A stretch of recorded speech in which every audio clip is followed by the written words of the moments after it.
बिस्मिल्लाहिर्रहमानिर्रहीम। जी, बाब नंबर 12 इंतज़ाम का तारुफ और जमात दहम मुबादियात होम इकनॉमिक्स में जो है ये हम लोग कर रहे हैं। बाब नंबर 12 इंतज़ाम का तारुफ, इसमें जो है सवाल नंबर 1 हम लोग करेंगे इंतज़ाम का अमल। लॉन्ग तफसीली सवाल जो है सवाल नंबर 1 इंतज़ाम का अमल। इंतज़ाम और घरेलू इंतज़ाम के लिए दर्ज़ेल अवामिल ज़रूरी हैं, यानी कि जो भी इंतज़ामात करते हैं जो कि घर के बाहर हैं वो सारे इंतज़ाम और घरेलू इंतज़ाम जो कि घर के इंतज़ाम है उनके लिए कुछ अवामिल जो हैं वो बहुत ज़रूरी हैं। नंबर 1 मनसूबाबंदी या पेशबीनी। ये एक ज़हनी अमल है, यानी कि ज़हनी अमल, यानी कि आपको इंतज़ामात जो भी करने हैं ये आपका ज़हन का अमल है, जिस पर अमल करने के लिए आपको तरीक़ों और रास्तों की नक्शबंदी की जाती है।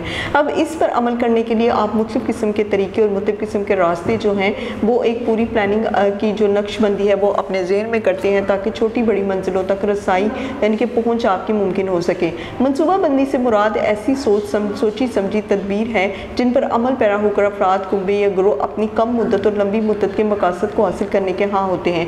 मनसूबाबंदी यानी कि प्लानिंग जो है ये एक ऐसी चीज़ है जिस जो सोची समझी तदबीर है, यानी कि कुछ सोचें जो हैं वो आपके अंदर होती हैं, कुछ प्लानिंग्स आपके जहन में होती हैं, इन पर अमल पैरा होकर आप अपने अफराद, अपने कुंबे या फिर ग्रोह जो हैं इनमें अपने कम मुद्दत या फिर लंबी मुद्दत के मकासद को हासिल करने के हाँ होते हैं।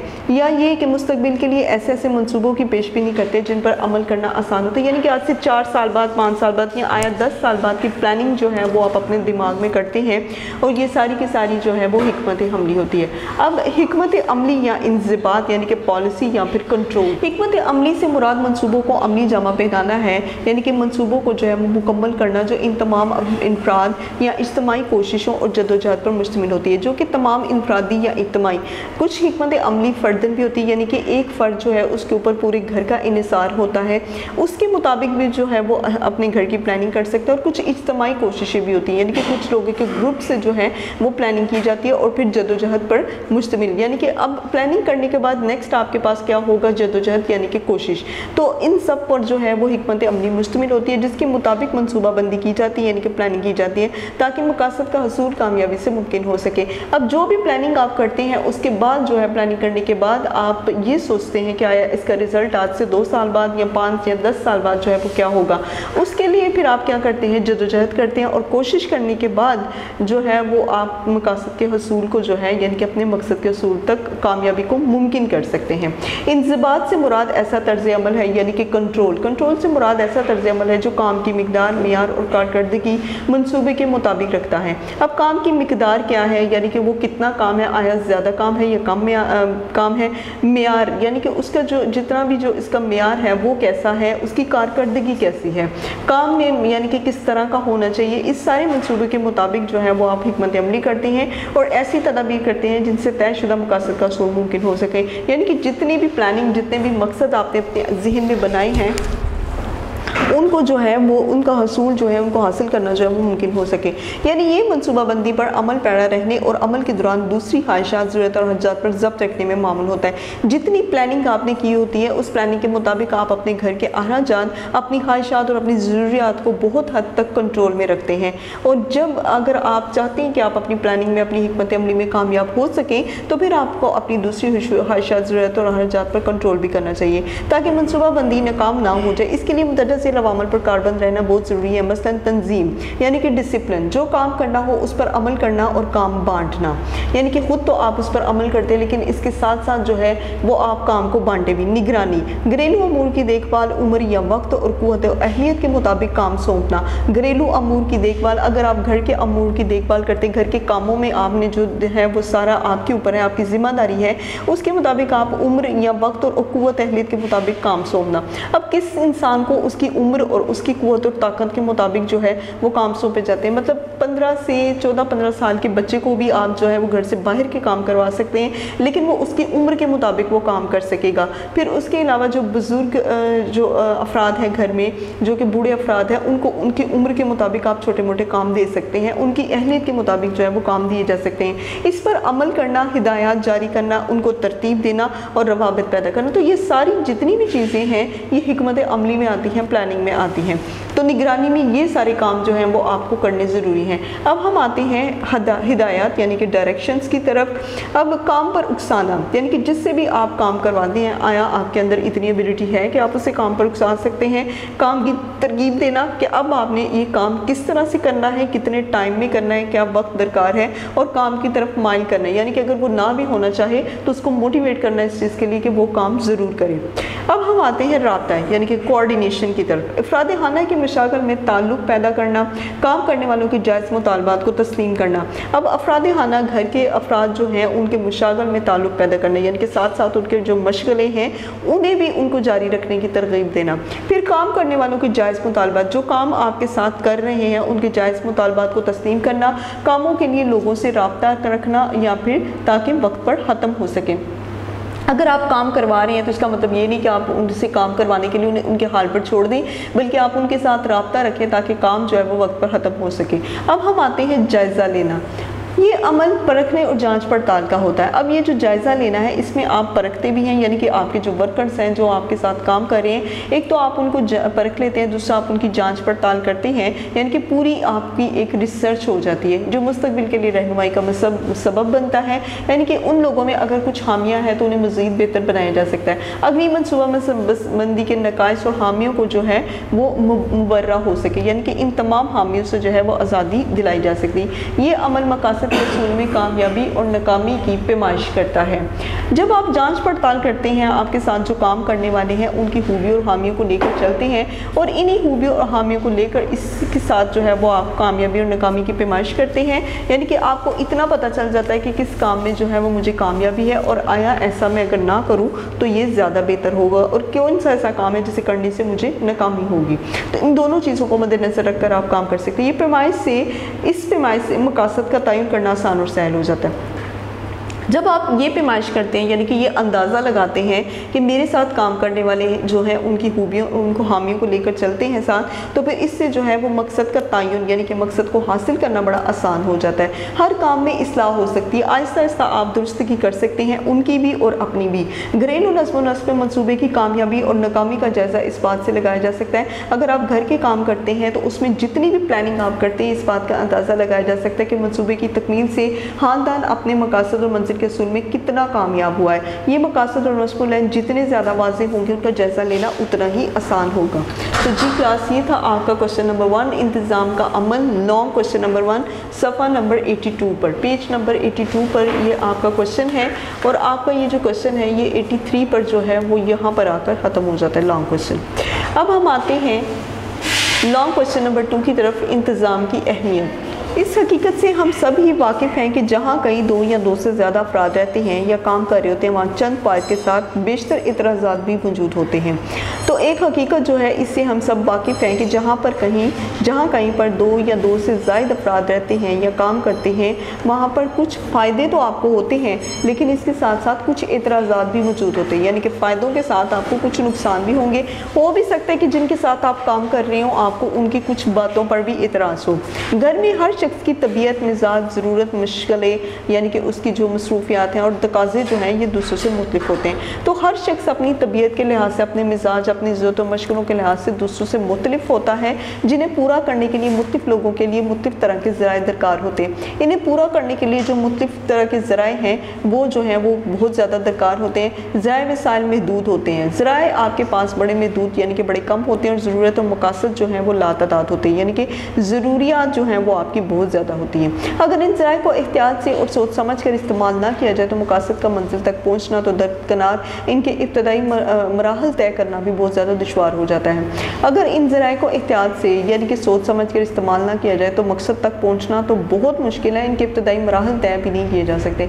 मिसाल के तौर पर अगर किसी बच्चे का डॉक्टर बनने का इरादा है, यानी कि घर का कोई बच्चा जो है अगर वो डॉक्टर बनना चाहता है, उसकी फ़ीस का बंदोबस्त मुश्किल से होता है, या वो खुद पढ़ाई की तरफ तवज्जो या वक्त जो है वो सर्फ नहीं करता या ज़हनी तौर पर कमज़ोर है तो मेडिकल तो बहुत दूर की बात है, वो बमुश्किल चंद शुरू की जमायतें भी पढ़ जाए तो गनीमत है। तो कहते हैं कि अगर पढ़ाई की तरफ तवज्जो या वक्त सर्फ नहीं करता, अब एक डॉक्टर बनने के लिए दिन रात जो है वो पढ़ना पड़ता है, फीस जो है वो वक्त पर अदा करनी पड़ती है, लेकिन अगर वो ज़हनी तौर पर कमज़ोर है तो मेडिकल तो बड़ी दूर की बात है, वो बड़ी मुश्किल से चंद जमातें ही पढ़ेगा, यही बड़ी बात है। इस मसले के हल के लिए अक्लमंदी, सूझबूझ और सही फैसलों की इंतहाई ज़रूरत है। अब ये ना हो कि एक बच्चा ज़हनी तौर पर कमज़ोर हो और आप ज़बरदस्ती उसे डॉक्टर बनाने की कोशिश कर रहे हैं, यानी कि पैसा होने के बावजूद भी, तो ये गलत है। यही तमाम इकदाम इंतज़ाम का तकाजा होते हैं और इंतज़ाम की अहमियत यही है। नंबर 1, ये बद इंतज़ामी से महफूज रहने की तरगीब देता है, यानी कि अगर आप बेहतर तौर पर इंतज़ाम कर सकते हैं तो ये बद इंतज़ामी से महफूज रह सकेंगे। नंबर 2, कलीलों महदूद ज़राए में मकासद हासिल कराने में मामून होता है, यानी कि बहुत कम पैसे में भी जो है वो आप अपने मकसद को प्लानिंग के ज़रिए हल कर सकते हैं। नंबर 3, खुशहाली और कामयाबी की ज़मानत फ्राहम करता है। खुशहाली और कामयाबी जो है ये आपको भरपूर मिलती है। नंबर 4, अफराद को हर वक्त अपने मौजूदा ज़राए वसाइल को इस्तेमाल करने और इनके ज़रिए मज़ीद वसाइल में इजाफा करने पर उकसाता है। तो अफराद को हर वक्त अपने मौजूदा ज़राए वसाइल, यानी कि जितने भी ज़राए आपके पास हैं, जितना भी पैसा बजट आपके पास है, इनको इस्तेमाल करने और इनके ज़रिए मज़ीद वसाइल जो हैं उनको इनमें इजाफा करने पर उकसाता है। नंबर 5, ये ख़ुद कभी भी अमल नहीं करता, बल्कि ये अफराद ख़ानदानों के लिए वजह अमल बनता है। जो इंतज़ाम है वो खुद कभी भी अमल नहीं करता, बल्कि ये अमल करवाता है। अफराद और ख़ानदानों के लिए जो है ये वजह अमल बनता है। नंबर 6, इंतज़ाम का ताल्लुक चूँकि मकासद के असूल के लिए ज़राए वसाइल इस्तेमाल करने से है, यानी कि जितने भी मकसद आप हासिल करते हैं इनके ज़राए वसाइल के इस्तेमाल करने के लिए जो बहुत ज़रूरी है, इससे इसका हर अमल ज़हनी अमल होता है, जिनमें फ़ैसले, मनसूबाबंदी, मकासद का तयन और अमल दरामद करने के तरीके जो हैं वो शामिल होते हैं। तो आपका लॉन्ग क्वेश्चन नंबर 2 जो है ये पेज नंबर 83 पर है, इंतज़ाम की अहमियत, और ये यहाँ से लेकर आपका क्वेश्चन जो है यहाँ तक है पेज नंबर 84 पर। जी, अब हम आते हैं क्वेश्चन नंबर 3, यानी कि फ़ैसला करने के इक़दामात के ऊपर। फ़ैसला करने के इक़दामात मुंदरजा ज़ेल हैं जिनसे हर फ़ैसला करने वाला जो है वो दो चार होता है, यानी कि फ़ैसला करने वाला जो है वो इनका सामना करना पड़ता है, उसे फेस करना पड़ता है। सफ़ा नंबर 85, पेज नंबर 85 पर जो है ये है नंबर 1, मसले का तज्ज़िया। इसके लिए ज़रूरी है कि मसला ज़हन में बिल्कुल वाज़ेह हो। आप जब भी कभी कोई भी मसला आपके सामने हो, पहले वो मसला जो है वो आपके ज़हन में बिल्कुल वाज़ेह होनी चाहिए, ताकि इस मसले की हल की ज़रूरत और इसकी अहमियत का एहसास पैदा हो सके। अब इस मसले का जो हल है, इसकी ज़रूरत और इसकी अहमियत जो है वो उसका एहसास जो है वो आपको, कि आया वो मसला जो है उसकी वैल्यू आपके लिए कितनी है और वो कितनी ज़रूरी है आपके लिए, इसको पूरी लगन से हल करने की कोशिश की जाए, पूरी लगन से, पूरी मेहनत से इसे सॉल्व करें, यानी इसके पैदा होने की वजूहात और मुहर्रिकात के बारे में इल्म जो है वो बहुत ज़रूरी है। नंबर 2, हल तलाश करना। इसमें हर तरह के ज़राए वसाइल, तरीक़ाकार और हर मुमकिन अमल शामिल हो सकता है। हर तरह के ज़राए वसाइल, यानी कि कुछ भी जो है, जितने भी ज़राए हैं, जितने भी वसीले हैं, जितने भी तरीक़ाकार हैं, वो सारे के सारे इसके अंदर शामिल होने चाहिए और हर मुमकिन अमल जो है वो शामिल हो सकता है। यानी कि हर मुमकिन आपको कोशिश करनी चाहिए कैसे इस पर अमल करते हैं। मसलन रुपये पैसे की कमी का मसला हल करने के लिए बच्चों को ट्यूशन पढ़ाकर आमदनी का ज़रिया बढ़ाना, दफ्तर में ओवर टाइम करना, चीज़ों को अपनी महारत और हुनर से घर पर बनाकर फ़रोख्त करना, सिलाई कढ़ाई। इन केस अगर आपके घर में माली कमी है या फिर माल के लिहाज से जो है वो काफ़ी ज़्यादा मुश्किलात हैं, यानी कि ये जो ज़राए वसाइल हैं ये आपके काफ़ी पेचीदा हैं, तो फिर रुपये पैसे की कमी का हल करने के लिए आप क्या कर सकते हैं, आप बच्चों को ट्यूशन पढ़ा सकते हैं, उससे आपकी आमदनी बढ़ सकती है। फिर उसके बाद दफ्तर में ओवर टाइम कर सकते हैं, चीज़ों को अपनी महारत और हुनर से बनाकर फ़रोख्त कर सकते हैं और सिलाई कढ़ाई वगैरह कर सकते हैं। नंबर 3, मसले के हल के मुताबिक अमल करना और जायज़ा लेना। इसकी चंद खसूसियात ये होती है कि अपने सामने मौजूद हल का अलग अलग सोच समझ से मुतालिया करना। अब आपके सामने जितने भी हल मौजूद हैं इनको अलग अलग तरीके से इनकी सोच समझ करें, इसके मुताबिक इसका मुतालिया करें, इसके नतीजे का तसव्वुर करना कि आया ये काम करने से इसका नतीजा जो है वो क्या निकलता है। और इस तरह ये मरहला तसव्वुराती मरहला होता है। तसव्वुराती मरहला यानी कि प्रैक्टिकल आप नहीं कर रहे, अमली तौर पर आप नहीं कर रहे, अभी वो जितनी प्लानिंग है आप अपने जहन में बना रहे हैं। तो तसव्वुराती मरहला जो है वो सोच समझ के मुताबिक जितने भी मराहल तय करते हैं जिसमें इंसान खुद को इस हल के नतीजे पर पहुंचाता है, यानी कि इंसान जो है वो अपने आप को जो है वो तसव्वुराती तौर पर, ज़हनी तौर पर जो है वो उस हल के नतीजे पर पहुंचा देता है। गोया ये मरहला सोच समझ और इंतखाब व तरदीद पर मबनी होता है, यानी कि जितना भी आपका ये मरहला ये सोच समझ के मुताबिक है।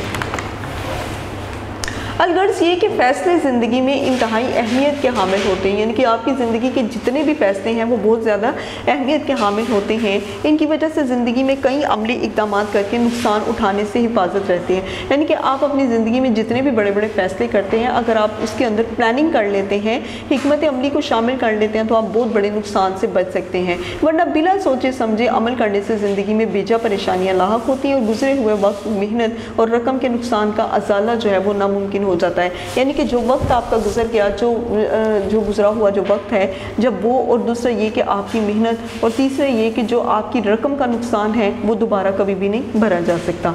तो क्लास ये था आपका क्वेश्चन नंबर 3। क्वेश्चन नंबर 3 फैसले करने के इक़दाम आपका यहाँ से शुरू होता है पेज नंबर 85, यानी कि सफ़ा नंबर 85 के ऊपर आपका फैसले करने के डिसीजन मेकिंग जो है ये है। और इसके बाद जो है आप यहाँ पर आ जाए पेज नंबर 86 पर, ये आपका लॉन्ग क्वेश्चन नंबर 3 है। अब हम लोग इंशाल्लाह करते हैं इक़दारो मकासद की इक़साम क्वेश्चन नंबर 4, पेज नंबर 87। इक़दारो मकासद की इक़साम, इक़दार की इक़साम क्या है? इक़दार की दरअसल 3 इक़साम हैं, बुनियादी या जबिलती इक़दार। जी, ये इक़दार हर इंसान के अंदर फितरी तौर पर मौजूद होती है, यानी कि पैदाइशी तौर पर, कुदरती तौर पर अल्लाह ताला की तरफ से इंसान के अंदर ये इक़दार मौजूद होती हैं। इक़दार यानी कि ये वैल्यूज़ उसके अंदर मौजूद होती है। और दूसरी, ये इक़दार असरअंदाज नहीं होती, मसलन खूबसूरती, ईमानदारी और सच्चाई। इंसान के अंदर ये तीनों चीज़ें जो हैं ये कुदरती तौर पर होती हैं। पैदाइशी तौर पर वो जैसे भी पैदा होता है ये वैल्यूज़ जो है ये अपने अंदर लेकर पैदा होता है, यानी कि इसी ईमानदार इंसान को आप चाहे जो भी कर लें वो बेईमानी पर कभी भी नहीं आ सकता, क्योंकि फितरी तौर पर वो जो है वो इस वैल्यू का मालिक होता है। नंबर 2, तमीरी या मकासदी इक़दार। इनमें ऐसे इक़दार शामिल हैं जो दरअसल मकासद की हैसियत रखती हैं।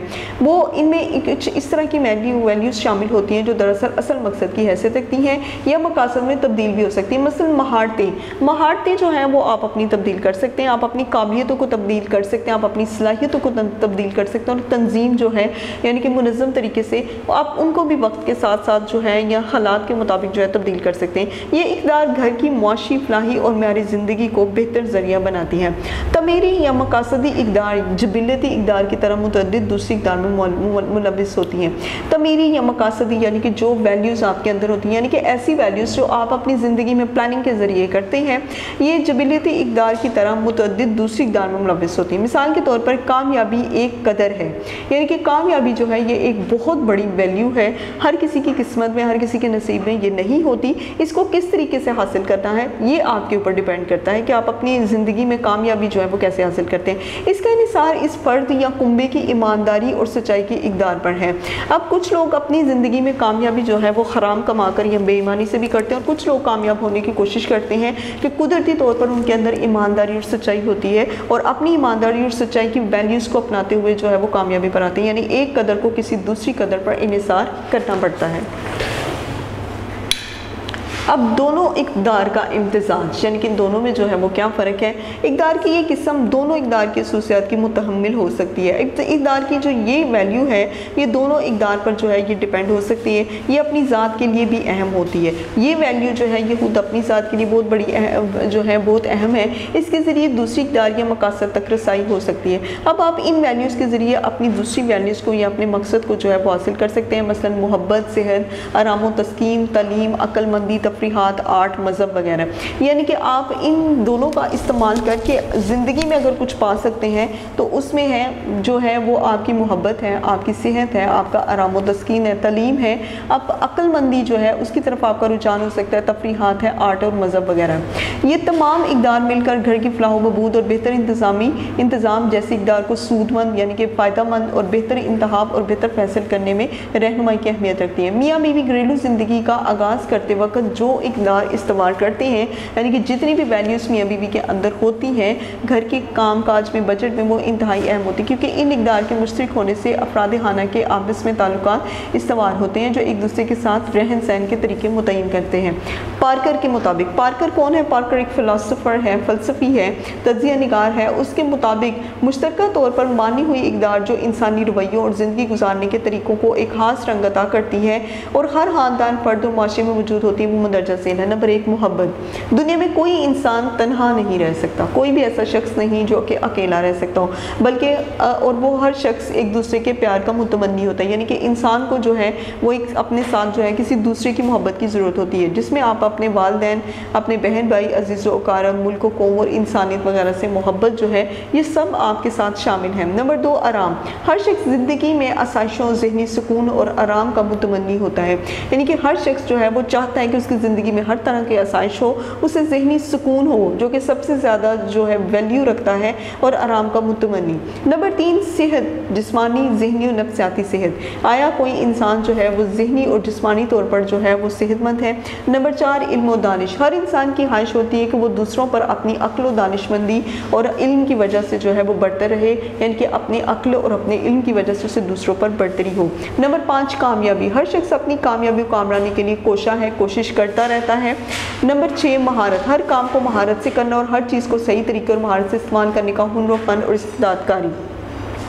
नंबर 7, फ़नून लतीफ़ा। खूबसूरती को हमारी ज़िंदगी में बहुत बड़ा मुकाम हासिल है और इसे हम सिर्फ अपने आप में नहीं बल्कि अपने साथ जुड़ी हर चीज़ में देखना चाहते हैं। नंबर 8, मज़हब, अच्छाई और नेकी में दिलचस्पी, जिसकी हर मज़हब तलकीन करता है, यानी कि मज़हब के मामले में आप अच्छाई और नेकी में दिलचस्पी अगर लेते हैं और इसकी हर मज़हब जो है वो तलकीन करता है। नंबर 9, खेल और तफरीहात, तहलीकी और तहय्युलाती मशागल और तफरीहात वगैरह, ये जो है ये आपकी ज़िंदगी का हासा है। और नंबर 10, यकीन, पुख्ता यकीन और ईमान हर शख्स में मौजूद रहता है, मगर इस पर अमल दरामद और रवैयों का निसार इसकी अपने इक़दार पर होता है। पर्सनली जो मेरी अपनी वैल्यूज़ में है वो ये है कि पुख्ता यकीन और ईमान। अगर आप किसी भी चीज़ के ऊपर पुख्ता यकीन और आपका ईमान है तो ऐसी कोई वैल्यू नहीं जिसे आप अपनी ज़िंदगी में हासिल कर सकें। 87 पेज लॉन्ग क्वेश्चन आपका 4 जो कि अभी करवा दिया गया है, इसको बता दूं 87 पेज पर है और 88 पेज पर जो है ये क्वेश्चन ख़त्म हो जाता है आपका। वीडियो पसंद आई तो लाइक करें, अपनी राय कमेंट करें। ऐसे ही मजीद वीडियोस के लिए हमारा चैनल सब्सक्राइब करें और बेल का आइकन दबाएं ताकि आपको हर वीडियो का नोटिफिकेशन मिलता रहे।